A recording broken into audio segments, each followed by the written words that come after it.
I feel like as women, we are on this lifelong mission to find fabulous makeup products, and there's so many options out there. We need it to make us look good. We need it to not break the bank. We need it to have fabulous consistency, not break out our skin. Like, there's so many factors that go into that. And I'm so happy that I found Shine Makeup earlier this year because it gives me all the things that I need. It doesn't break the bank. The consistency is my favorite out of any makeup that I've ever tried. The people behind Shine Makeup are absolutely amazing, but I will say the best part about Shine Makeup is I know that everybody that I share it with is going to love it just as much as I do. Hi everyone! Welcome to I Am Mom Summit. I am Melisa Osmond, and I am so excited and honored to be speaking at it with all these amazing speakers. We're all just here being uplifted and learning from each other, and I just love this. So I'm a mom of 3 kids. I have a 12-year-old, 9-year-old, and a 4-year-old. So I am in the trenches just like all of you, and I am excited to share with you a few things that I love about motherhood and just have this little couple minutes to share. This is a little bit of a different format that I'm used to, so I'm just gonna kind of keep it lighthearted and fun, as if we were just hanging out and out to lunch, or you were in my kitchen right now with me. So what I wanted to talk about is embracing your value. Embracing your value as a woman and as a mom, and knowing that we really are all in this together. We are all so much more alike than we are different. I always like to think that any one of us could meet Princess Kate and royalty of England, but yet we would probably still have a connection on motherhood, or what's it like when we can't find a binky, or how do you get them to sleep through the night, or they're coming in our bed, or a zillion things. We can have a zillion differences from people, but motherhood connects all of us immediately in any career field or anything, and that is what I love about it. So I want to start with a question. If you could take your younger self out to lunch, what age would that be? Picture your younger self, and it could be any age, however age you are, just a younger self. And why would you pick that age? Maybe it was a hard time in your life and you want to just give her a hug. Maybe it was an awesome time in your life and you just want to relive it and talk about it. Maybe it was a time in your life that you grew the most. Maybe it was the time that you had the most confidence and you want to take her to lunch and think, hey, I used to be that person. I used to have all this confidence. Where did it go? And so just think about that as we kind of go on and talk. I want to share with you a story of a lady. I'm going to look down a little bit because I have some notes. But this lady always wanted to be in TV. She wanted to be a newscaster. And she had a really rough childhood, actually. It was filled with a lot of abuse and riddled with all sorts of traumatic events. And she was raised by a single mother. Well, she did make it to her goal, and she became a newscaster, which was pretty impressive. But she was later fired from her job as being a newscaster. And the boss that fired her told her that you get too emotionally attached to your stories and you'll never make it in the TV news business. Do you have any idea who that was? Oprah Winfrey. Crazy, right? This person was told, you're not pretty enough, you're not tall enough, you're not smart enough, and you will never make it as an actress. Any guesses who that is? Academy Award-winning actress Reese Witherspoon. How awesome is she? This person was told, your nose is too big, your eyes are too small, and you will never be on the cover of a magazine. Any guesses? Gisele Bündchen, if I'm saying her last name right. But isn't she gorgeous? And of course, a zillion times over cover of Sports Illustrated magazine. This person was fired from his Kansas City newspaper. He was told, quote, you lack imagination and you have 0 good ideas. If you know who this is, you know it's the best and best of them all, Walt Disney. Can you believe that? This man didn't speak until he was 4, and he didn't read until he was 7 years old. Subsequently, he was expelled from his school. The school told his, mom, this child is not smart. He will never make it into anything. Long story short, this boy came around, and that is Albert Einstein. This person had a home run record of 714 home runs during his entire career. But he also had 1,330 strikeouts. At one point, he held the record for strikeouts. How crazy is that? He once said, "Every strike brings me closer to my next home run." Do you know who this is? Babe Ruth, the great Bambino. If you've ever seen The Sandlot, it's a favorite in our house. This man was actually cut from his high school basketball team. He didn't make his high school basketball team. He was cut from it. He once said, "I have missed 9,000 shots in my career. I have lost 300 games, and on 26 occasions, I was to make the winning shot to win the entire game, and I missed it and lost the game." He said, "Every time I have failed over and over again in my life, and that is why I succeed," because he tries again every time he failed. And that is Michael Jordan. Who had a pair of Jordans growing up? Come on now. You know all your brothers did and everyone did. He's the best. Okay, what do all of these people have in common? They all had moments in their life where maybe their self-esteem was hit totally. They all had to get up and try again. And they all later became amazing, huge success stories. These are the moments in our life that build our character. They mold us into who we are. And we have these life in our childhood. Our children will have these moments in their life, and we have them as adults. The question is, do you listen to the naysayers and stop and give up? Or do we grow from it? Do we let our children grow from it? I want to share a personal story. When I was living in New Mexico, my dad was in the military, and we were living out there. We moved back to where I grew up in Florida.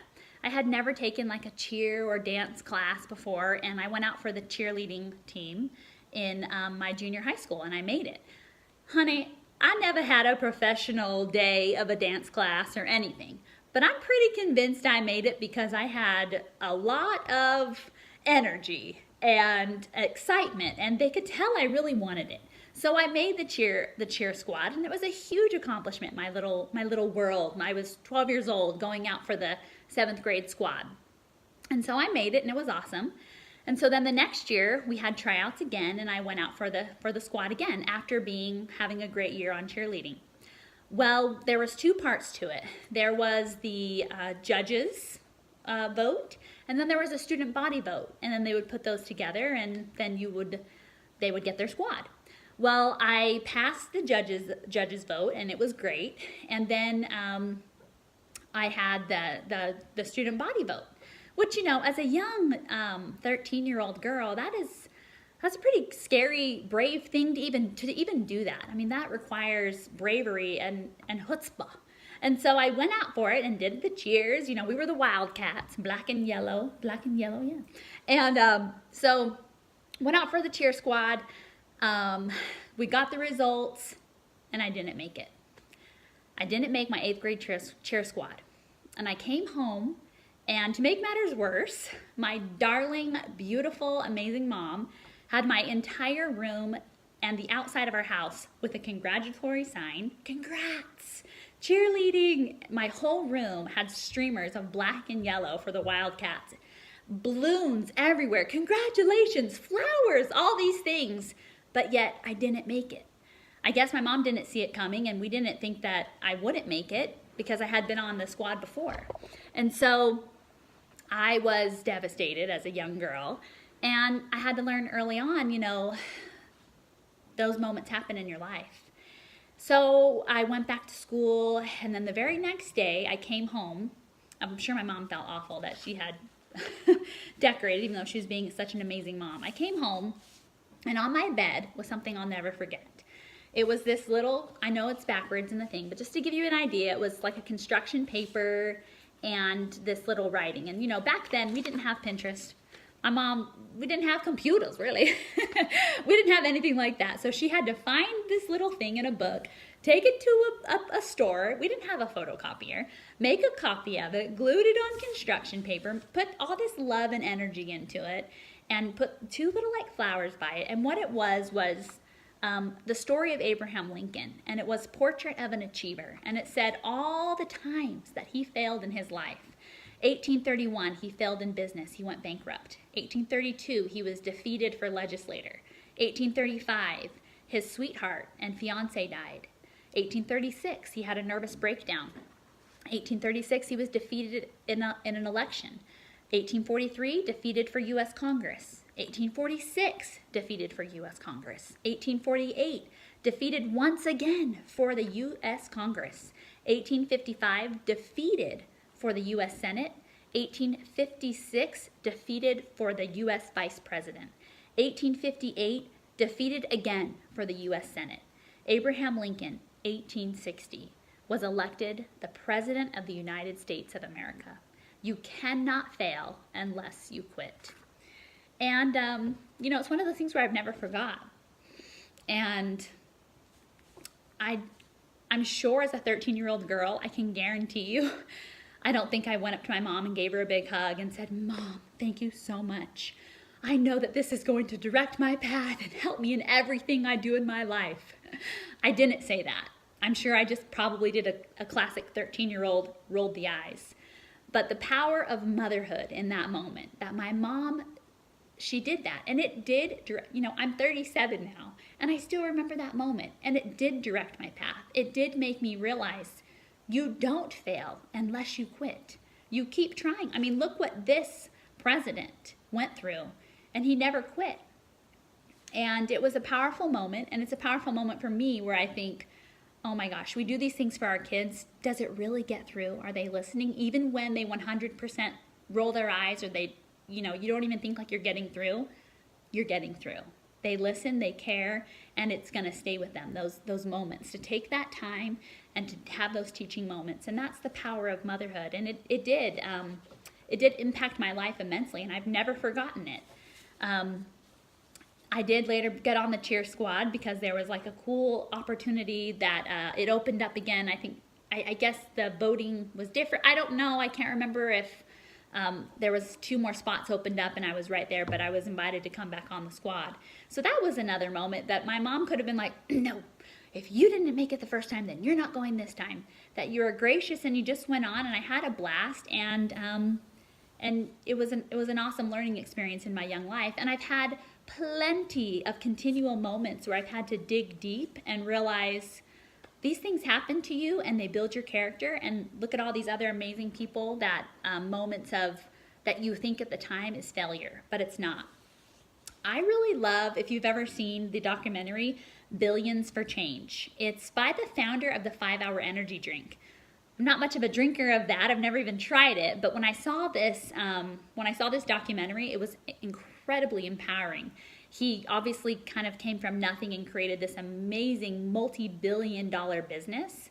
And he has decided to give 99% of his money away to charity, to research in ways of energy, health, and other ways. I can't see it right now. And what I loved about it is he was interviewed about his business, and he said, "What makes an entrepreneur?" And he said, really, it comes down to 2 things. It's common sense and a sense of urgency. And in the interview, when he was telling this again when he was at a speaking event, he said, when they asked, well, how do you learn that? Where does an entrepreneur learn that? And he said, from your mom. Look at what they do. They manage very hard people 7 days a week, 24 hours a day. They run with a budget. They handle everything, and they do that every day, 24 hours a day, over and over again. He said, that is hard work. That is learning on the job. If you want to learn how to be an entrepreneur, look at your mother. And he said, they know more about managing a business than your MBA professor. And the whole audience was like, wow, because it's so true. It is so true. I love that it was such a nod to like motherhood. And everything that moms do. I think the trick is embracing who you are as a mom, embracing yourself, embracing the kind of mom you are. I could beat myself up all the time that I'm not the mom that starts and gets excited at 10 a.m. and starts prepping for a dinner every night.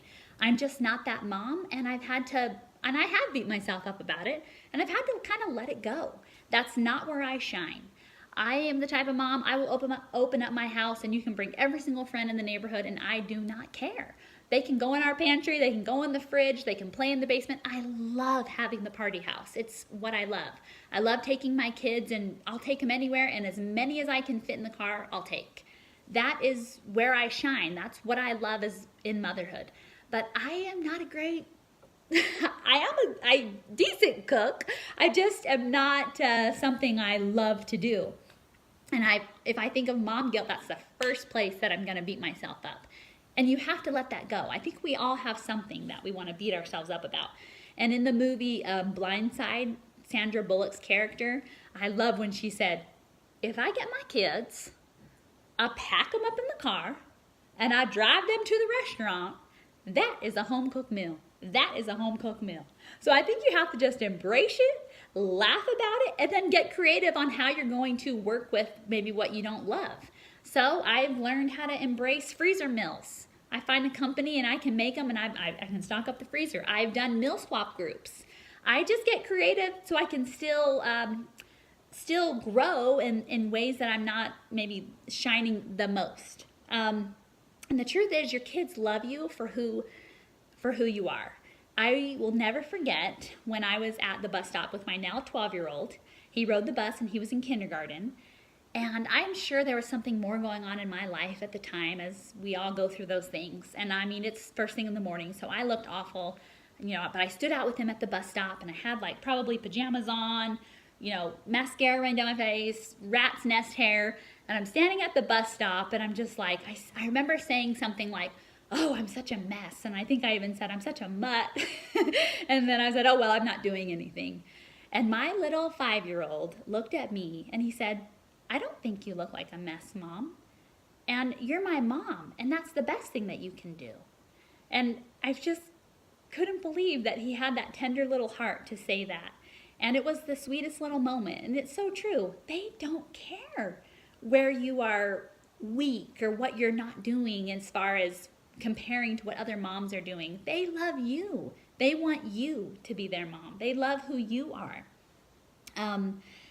There's such power in motherhood. I loved the movie over the summer, Wonder Woman. I don't know if any of you have seen it, but I loved it.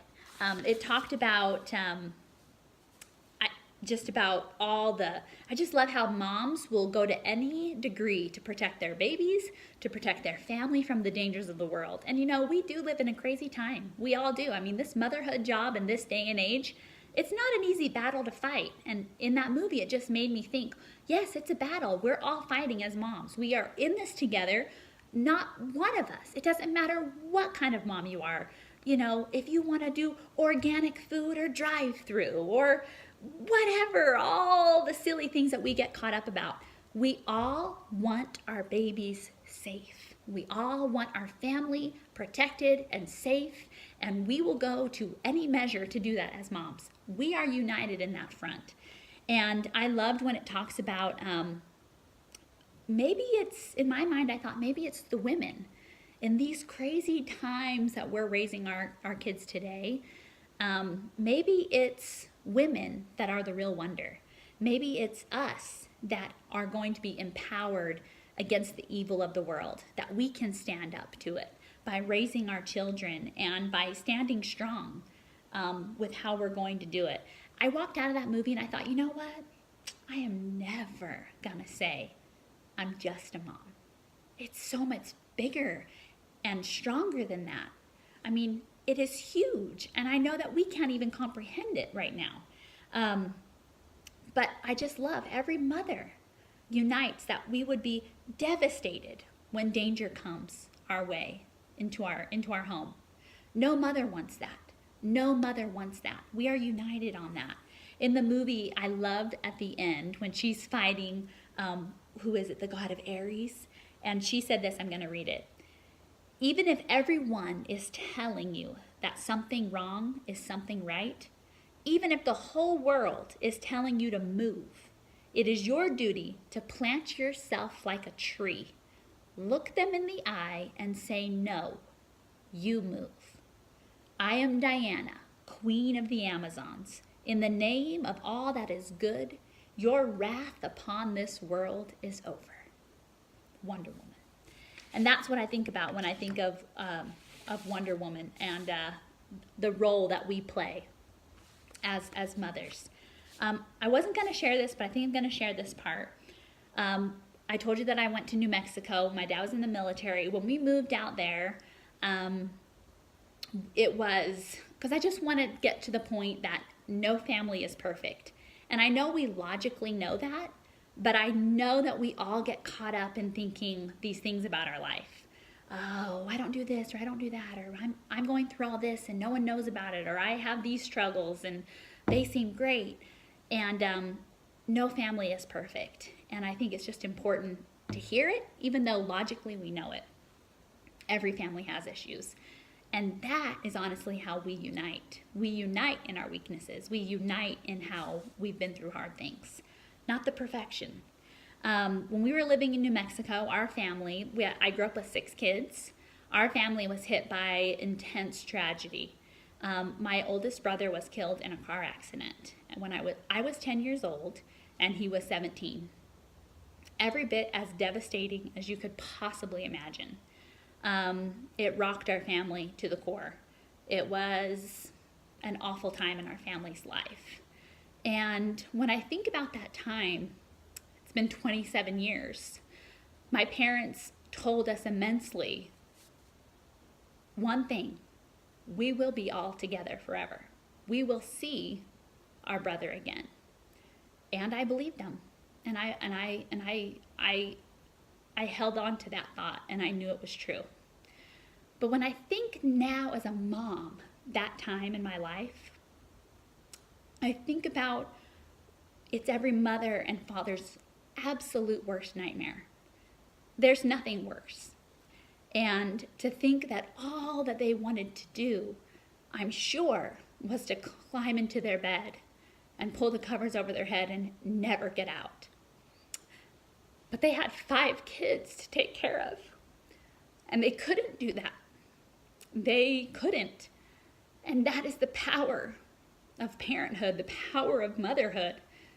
My mom didn't put that energy of what she was feeling onto us kids.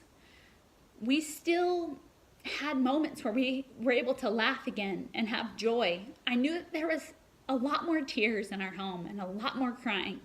And it was a little bit more intense at the dinner table. But there was a childhood. There was laughter and joy again. And that was solely because of my parents allowing us to be kids and not carry that energy into our lives. I remember that we were able to just have fun and laugh and move on. And I think now as a mother, I don't even know how you would do that. I don't even know how you would get to that point. And that's the power of motherhood and bravery that mothers have. That you have no choice. You have to take care of your other children. You have to pull up from your bootstraps and take care of them and find the joy. And that's what my parents did. And I know they had their grieving process, as I know it took several years. I've had the conversation more as an adult where I'm able to understand what they really went through at that time. But as a kid, I didn't see it. They just let us be kids. And to me, that was just huge as I look back. Those moments in your life, they set a course. And when I think about making memories with my kids, and that's what I love to do, and I love to share about that, those are the memories that I remember, and they're powerful, and they're strong, and it carries you through the dark times of our lives. We've all had things where life has been dark. So when I asked at the beginning, what age would you want to go to lunch with your younger self? Maybe you want to take that young girl out. And you want to just give her a hug and say, it's going to get better. I promise you it's going to get better. Or maybe you want to take, that young first-time mom out to lunch where she is just at her wit's end with this newborn and she doesn't think she can do it. She literally wants to throw in the towel. Maybe you want to take her to lunch and say, see, I told you would get through it. I told you 4-year-olds are really fun. I told you could do it. Maybe you want to take your 19-year-old self out and say, girlfriend, you have got confidence for days. I'm in my mid-30s and I've lost it. Who am I? Tell me how confident you are so I can get it back in my 30s and I can remember who I am. Think of that person and in your mind, go to lunch with them. And allow yourself to give her a huge hug if it's something hard. Or allow yourself to build from what she taught you. Or forgive yourself for something. And I think that's a powerful moment. Because when I said at the beginning, we're all in this together, we are. There's a zillion ways we're different. And we're going to do things different. And that's okay. That's where it's awesome. That is where we're united. But I guarantee you, we all know pain. We all know hardship. We all know defeat. We all know you didn't make it. You didn't make the cut. We've all been there. So the trick is we teach ourselves to rise up. And when we are doing that, that's an example to our kids so that when life hits them, and it will, they can do it too. I just want to close with this thought, and I'm going to read it if that's okay. Motherhood is a beautiful club. You join the day that new baby gets placed in your arms. You join it with many others who have gone before. You are a new mom. You are now a mother. A name that is yours. A name that will make you turn in a crowd of kids when you hear that little one call it. It's a life's mission. A mission that comes to all women who mother. Mothering just doesn't come from your own children. I've heard it said to mother means to give life. It comes from all those who have taken this on, including school teachers, aunts, sisters, friends, neighbors, and mentors. You're not alone in this mission. It's the largest women's club in all the world. You are a member. You belong. You heal, create, grow, love, mend, share, laugh, cry, and inspire. You are a mom. I have always been inspired by moms and women that in their own way are truly making a difference in the world. I believe the world is a better place when we look for the good and share it with others. There is so much stress, hate, pain, fear in the world, but there is so much beauty, light, triumph from pain, and good. I want to share that, and I want to find that. I see it in you moms, and all that you do and how you are inspiring women and truly making a positive light and footprint in this world. What we think about, we become. It is a fact. The more we fill our hearts with positive, the more our heart grows and we become a brighter light. Together we can shine that light so bright, and that world needs it so now. We are moms. We inspire. Thank you guys so much. I hope that you got something from this today. This is kind of a fun, different format than I'm used to, but it was really awesome. And I just love uniting in motherhood. I'm passionate about it. I think we really are all in this together. And I just think if I could give you all a hug and a mommy high five, that's what it's all about. We've all been through stages and we're going to continue to go through it. But you are a mom and you inspire, and we are the wonder of the world. You can find more of myself on Instagram at Melisa Osmond with 1 S. But thank you guys so much. I love this. I love I Am Mom Summit, and I was so happy to be a part of it. Have a great day.